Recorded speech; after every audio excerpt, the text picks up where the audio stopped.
kwenye mfululizo wa hadithi yetu ya kutoka machungani hadi kiti cha enzi. Mfalme mwenye taabu. Katika ufalme wa Israeli, Mfalme Sauli hakuwa tena na amani. Usiku haukuwa na usingizi, mchana haukuwa na furaha.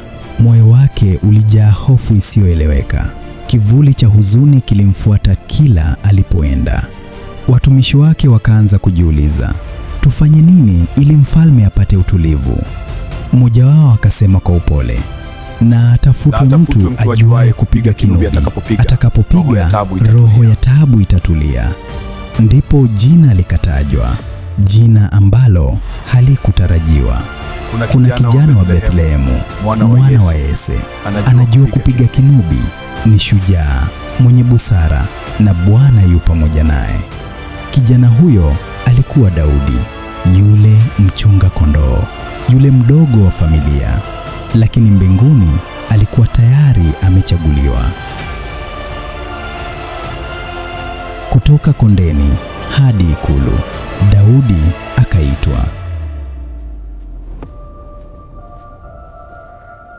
Daudi, mwana wa Yese, Mfalme Sauli anakuita kwenye jumba la kifalme.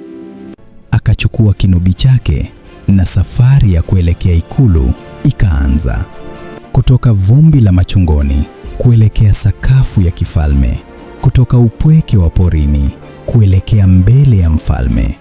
Hakujua hatima yake kikamilifu, lakini alijua kitu kimoja: Mungu aliyemchagua alikuwa pamoja naye.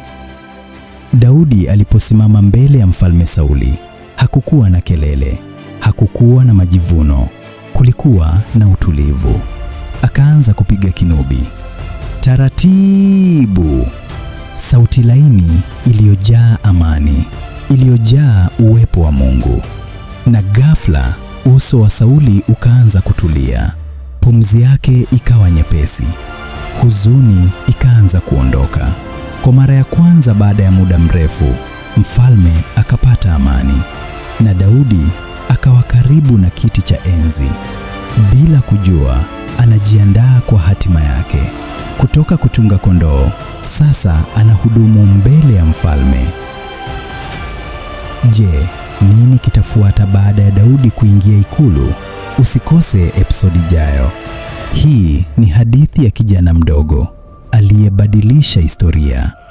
Pia usisahau kulike, kushare, kucomment na kusubscribe kwa mwendelezo wa hadithi hii na hadithi nyingine.